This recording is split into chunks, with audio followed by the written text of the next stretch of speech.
Hi, I'm Joe Saunders of Miniature Landscape Hobbies, and in this episode, we're going to put the new paint markers by AK Interactive to the test. We're going to see if this is a good product for miniature wargaming. Let's get to it.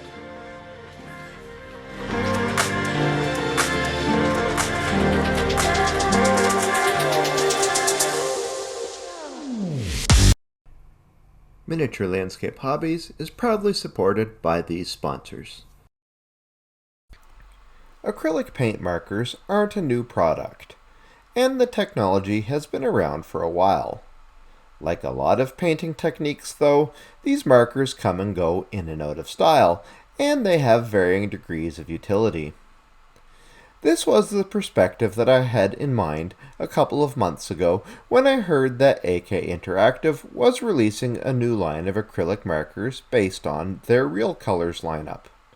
It occurred to me that this product would be cool, but it may have somewhat of a niche application. But this is Miniature Landscape Hobbies you're watching, so I decided to give them a try anyways, and see if they're a worthwhile investment for miniature gamers. That way, if your budget is tight, you can watch this video to decide if AK Interactive Real Color paint markers are the right tool for you. Now, as I indicated, paint markers aren't new. I've used them before. Specifically, I've used Gundam Markers on several projects. And I need to say, I've never been that impressed with them. The paint is never consistent, it runs too easily, it's not opaque, and there's rarely enough in a single marker to do any appreciable amount of work.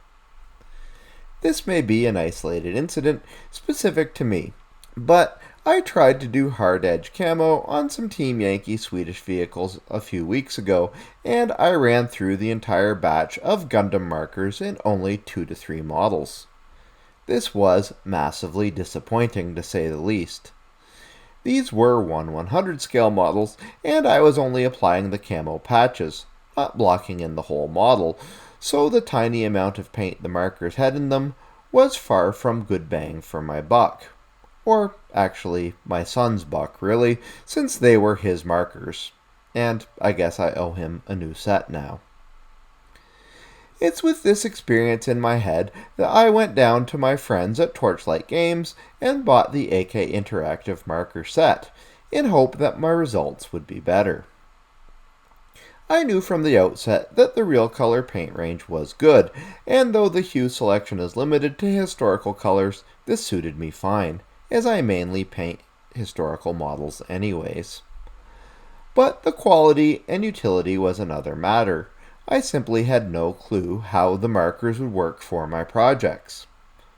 What I needed then were a series of challenges to put the markers through their paces, so I went ahead and planned some. To frame my experiment, I decided to focus on the utility of the markers from the point of view of a wargamer. There are plenty of tutorials using AK paint markers to put camo on fine-scale models, but not much about 15 or 28mm wargaming miniatures. To this end, I decided to check how the paint markers would work with 5 different tests. First, I would test how they provide coverage by blocking in during the cleanup phase of a paint job. Second, I would test their opacity by using them to add chipping to military vehicles. Third, I would try my hand at using the paint markers for lining in as a potential replacement for oil or enamel-based paints. Fourth, I would test their precision with the ever-so-pesky vision blocks on my 1/100 scale tanks. And fifth, I would look for the general utility of the paint markers by picking out details like cuffs, collars, and braid on my Napoleonic models. So we've discussed the details. It's time to move on to the test. The cleanup phase is pretty straightforward. This is when you have done the majority of the colors on the model and you go back to eliminate any overspray on parts that are to be a different color. The color used during cleanup is usually white or black, but this could of course vary. In my case, I needed to lay down black on this T-28's tracks, so I could put weathering layers over top. Normally to do this, I would thin some black paint and go at it with an appropriate brush. But this can be time consuming. Therefore, I thought that this might be a good test for the real color paint markers. Grabbing black, I went ahead and colored in the tracks. The best thing here is that the markers have a very pronounced conical tip, and I could use the broad edge of it for larger surfaces. My concern here was whether or not the paint had a runny enough quality to seep into the deep areas rather than just sit on top of the track textures. And to my surprise, it ran where I needed it to, but didn't bleed so much that it was sloppy. Also, frequently I need more than one coat for the cleanup on certain areas, and this went down as just one layer. So, for the cleanup with AK's paint markers, I would call this a success. But there's one more bonus here I should mention. You can just uncap and color in whatever you're working on with these markers. I didn't have the added step of judging how much paint to pour on my palette or how to thin it. This isn't much of a concern, I suppose, but it's a little plus side that may save some money and simplifies things in the long run. Working with the same batch of tanks, next I came to the chipping test. I first applied German yellow by sponge over the model's surface to make superficial chips. Then I got out the markers.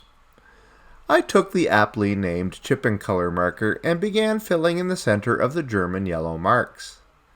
This went smoothly, and the coverage was good, with the marker being opaque to the other paint layers, creating an illusion of depth. Before I move on from this test and declare it a success though, I did run into a couple of issues here. First, I must mention that there's not an actual rust color in the range. Sure, there are a couple of red browns, but nothing that really approximates rust. Chipping color was also a little too dark for me. I would have preferred a more reddish-brown rust option to create contrast against the predominantly green vehicle. But the set just doesn't have the appropriate marker. Is this a big issue? Well, it is for me, as I paint a ton of green armor and I need a deep red to add complementary hues. But as the list of topics a painter could be working on is effectively endless, this drawback really is situational. The other issue I had here is that the conical tip of the marker just really is not pointy enough to make really subtle chips and scratches. So maybe as a tool for paint chipping, the AK paint markers are not going to replace your fine paint brushes just yet.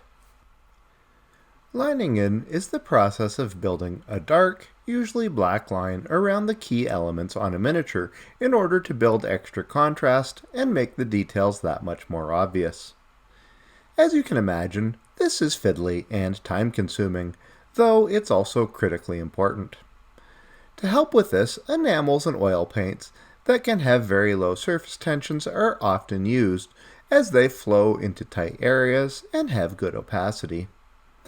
The real issue here, though, is that oils and enamels are not acrylics. Sure, they flow, but they can be somewhat toxic and smelly. Moreover, they need thinners and varnishes to work, making them much less user-friendly than other options. Because of this seemed like a good time for me to test the AK markers to see if they can replace or supplement these other products. To complete this test, I used a terrain project I was working on, which involved a huge area of stone tile. Tile which had gaps between the pieces that needed to be picked out by lining in. Taking out the black marker, I just simply colored in the areas that needed to be lined. The paint flowed into place and remained opaque, making an awesome level of contrast. Also, the process was lightning fast. Not having to stop to reload my brush made the task super quick. This test was clearly a success, but again I need to add a couple of observations. First, like with chipping, the tip of the marker gets only so thin. As a result, though excellent at lining in, the AK paint markers will not be replacing my brushes, as there are some spots where the point just won't fit. Also, running the marker over the textured foam caused a fair amount of wear and tear on the nylon tip. It still works fine, but you might only get 3 to 4 sizable lining in jobs out of one marker before the tip gives up. My precision test was next, and I saved the vision blocks on my 1/100 scale tanks for this. Using the turquoise marker, I took the very tip and filled in the blocks. After the paint dried, which was only a matter of seconds, I put a white dot into the blocks to suggest a glint of light. This went off without a hitch. The markers deposited the paint neatly, and where it ran outside of the detail, I just wiped it away with my finger before it set. I expected to have more trouble getting the point to connect just where I needed it to on the detail, like I had for chipping, but I didn't. For this test, the marker just plain worked. If I had to mention a drawback here, it would be that I had to use turquoise when I would prefer a medium blue for the job.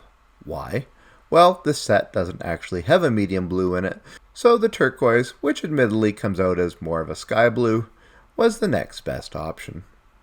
Now I come to the general utility test, looking for a way the AK paint markers can excel over paintbrushes. To do this, I turn to my Napoleonics and their characterful but fiddly variety of braid, collars, cuffs, and straps. These sort of models are notoriously hard to paint, and 28mm Napoleonic armies have huge model counts, so any shortcuts are welcome. Moving forward, I got out various colors and started just filling in the details. Red on collars and shakos, off-white on straps and belts, and so forth. These all went down flawlessly. I'm a big fan of speed paints, and I was worried that the paint markers would reactivate the underlying color, but they really didn't. If a previous layer did not show through, another quick touch-up did the trick. Often with rank and file models, I did not bother highlighting over the markers, but here and there I did, especially on the white cross belts, and the highlights took fine and layered over the paint pens easily. One particular shout out I have to make here is that the gunmetal marker is simply fantastic. It's a very realistic metallic, and you can use the aluminum marker as a highlight on extreme edges if you need. So for Napoleonic detailing, I would say the AK Real Color paint markers were superior to plain old paint.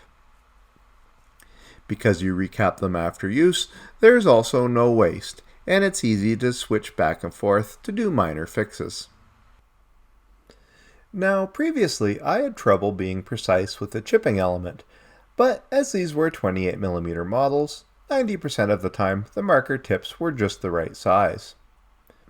During this process, I only noticed one downside, and that was the lack of color variety for metallics in the set. The gunmetal and aluminum colors are fabulous, probably the best markers in the range, but there's no gold, bronze, or copper equivalent, which I really missed. Perhaps we'll see the range expand in the future though. So there you have it, 5 tests down, and I would say they were largely successful. When it comes to the AK Interactive Real Color markers, the coverage and opacity were first rate. They can also lay over other acrylics, each other, and take washes and highlights. The real value though might be in the fact that they're just so easy to use. Just apply and recap, making quick touch-ups instant, and forgoing the wasting of paint if you misjudge how much to put on your palette. So, should you run out and buy these? Well, I'd say, maybe? Let me explain. These paint markers absolutely are not a replacement for good old acrylic paint, or any other new fancy zenithal paints like army paint or speed paints. These products are still the nuts and bolts of the hobby, and the AK Real Color markers are supplemental to these, not a substitute. So if you're on a budget and are trying to decide between paint and the markers, go with the paint. That being said, if you have a good stock of the other essential paints, you can't go wrong with adding the markers to your arsenal. Just keep in mind that if your scale is smaller than maybe 15mm, they're probably just not fine enough to be useful. Lastly, these are intended for historically based scale modeling, so consider your subject. If you paint a lot of tanks, like I do, the colors are fine, but for people painting fantasy or sci-fi subjects, the palette might be too limited. Although I imagine the range will expand if it proves popular. That wraps up this episode.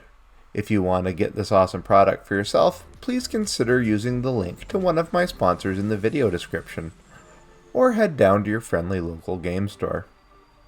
Thanks for watching. Please remember to like, comment, and subscribe, but most importantly, remember to keep building life in miniature.